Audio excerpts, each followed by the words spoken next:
네, 여러분 안녕하세요. 직접 주주총회에 참석하는 배당주 주식 유튜버 황금거북이입니다. 주말에 잘 쉬셨나요? 저 역시 좋은 주말이 되었습니다. 부동산 회사인지 아니면 증권 회사인지 잘 모를 것 같은 유화증권 주주총회 후기입니다. 지금 옆에 보고 계시는 사진 속 건물이 바로 유화증권 사옥이지요. 여러분이 잘 모를 수 있는 이유는 유화증권을 사용하는 분이 거의 없기 때문입니다. 이 이유도 천천히 설명해 보도록 하겠습니다. 함께 가시죠.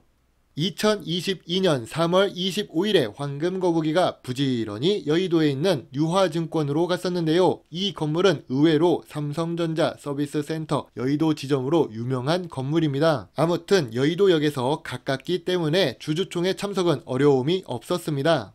벌써 61기 주주총회를 하고 있는 것도 투자 포인트가 될 수 있지요. 오랫동안 사업을 한다는 것은 상당한 내공이 있다는 뜻입니다. 아무리 개인 투자자들이 계잡주니 쓰레기 주식이니 하더라도 일단 코스피에 상장되어 있는 주식들은 상당히 대단한 회사인 경우가 많습니다. 대단한 회사였을 수도 있지만, 과거형으로 였을 수도 있지만 대부분 괜찮았던 회사들인 경우가 많습니다. 아무튼 엘리베이터에서부터 저는 투자 포인트를 찾았지요. 바로 공실이 거의 없다는 장점인데요. 위에 조금 빈칸이 보이긴 하는데 주식 담당자님의 말로는 조만간 입주할 예정이라고 합니다. 우리나라의 월스트리트와 같은 금융거리 여의도에 20층짜리 사옥을 갖고 있는 유화증권입니다.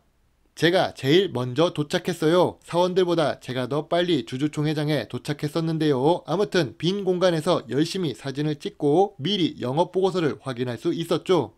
일찍 도착한 김에 알고 있는 내용들이 있지만 영업보고서를 확인해 보았습니다. 빨간 줄로 표시한 부분이 핵심입니다. 안정적인 경영 성과를 내고 있고 재무 건정성 지표인 순자본 비율이 무려 1000%가 넘는다는 것입니다. 이 말이 무엇이냐면 한마디로 요약해서 안정성이 매우 높은 회사라는 뜻이죠. 실제로 뉴스에서 증권사야 부동산 회사야 라면서 유화증권에 대한 내용이 나오는데요. 유화증권은 참고로 MTS 프로그램이 없습니다. 우리 휴대폰에서 모바일로 주식 거래가 안 된다는 뜻입니다. 이야기를 듣는 순간 무릎을 탁 치실 수 있죠. 기업 개요를 보면 1962년에 설립이 되었고 본점 외 2개 지점이 있으며 조직은 소수 정예화로 변화의 유연성을 가지고 대처할 수 있다고 기재가 되어 있지만 실제로는 MTS 프로그램도 쓰지 못하는 그런 증권사라는 말입니다. 일단 주요 주주가 거의 70% 가깝게 보유하고 있다는 것이 보이네요. 재무제표를 보아도 매출액이 200억 수준이죠. 증권회사 매출액을 보다가 유화증권 매출액을 보면 상당히 놀랐습니다. 당기순이익은 50억, 70억 막 이렇죠. 정말 훌륭합니다. 훌륭하지만 이게 대부분 부동산 수익에서 나온다는 것이 더 대단해 보이네요.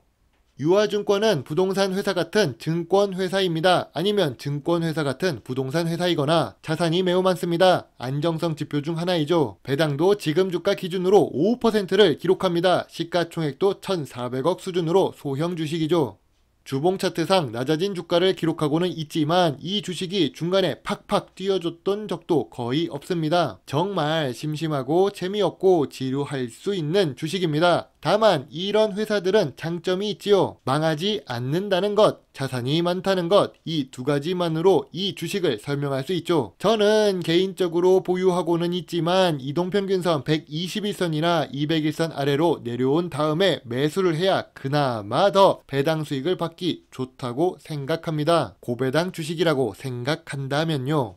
주식 IR 담당자를 만나기도 했고 주주총회에 참석을 하기도 했었는데요. 유화증권의 장점이 최근에 업데이트가 되었습니다. 2021년 사옥 공실 문제를 해결하면서 2022년에는 임대 수익이 더 올라간답니다. 본업인 증권업보다 85억 임대 수익이 더 돋보이는 유화증권이네요. 액면 분할 후에 유통 주식이 증가해서 앞으로 주주 친화적으로 정책을 더 펼칠 수 있다고 보는데요. 아까도 언급했듯이 고배당 정책을 유지할 것 같습니다. 물론 제가 보기에는 주요 주주가 대부분 주식을 보유하고 있기 때문에 고배당 주식을 한다는 것은 주요 주주가 배당금 수익을 노린다는 것이라고 말할 수 있죠. 아무튼 장점이 있으면 단점이 있겠죠. 주요 주주가 많이 보유하고 있어서 거래량이 낮다는 점, 그리고 임원 변동이 조금 있었다는데 최근에 신한은행 지점장도 영입을 하면서 새로운 혁신을 주려고 한다는데요. 제가 보기에는 조금 늦은 감이 있는 것 같습니다.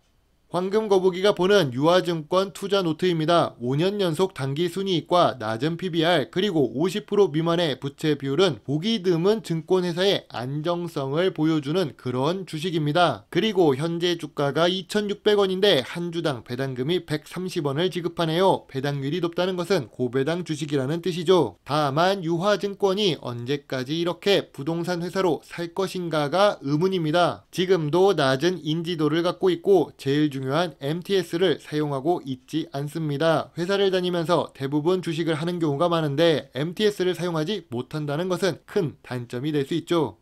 제가 최근에는 주주총회 영상으로 여러분이 알고 계셨던 주식이나 혹은 모르고 넘어갈 수 있는 주식까지 공부를 할 수 있도록 영상을 만들고 있습니다. 이번에 주주총회에 참석한 유화증권은 안정성에 몰빵한 회사라고 생각됩니다. 이런 주식을 좋아하는 시청자분도 계실 수 있죠. 사람마다 투자 성향이 다르기 때문인데요. 그래도 황금거북이는 안정성이 좋아도 주가는 저점에서 잡아야 좋다는 의견입니다. 물론 투자의 책임은 매수, 매도 단추를 누른 본인에게 있음을 잊지 말아주세요. 오늘 영상은 어떠셨나요? 직접 발로 뛰고 방문하고 물어보고 영상을 만들고 있는데요. 여러분이 눌러주시는 좋아요와 좋은 답글은 저에게 많은 힘이 될 수 있습니다. 좋은 하루 보내세요. 배당주 주식 유튜버 황금거북이입니다. 감사합니다.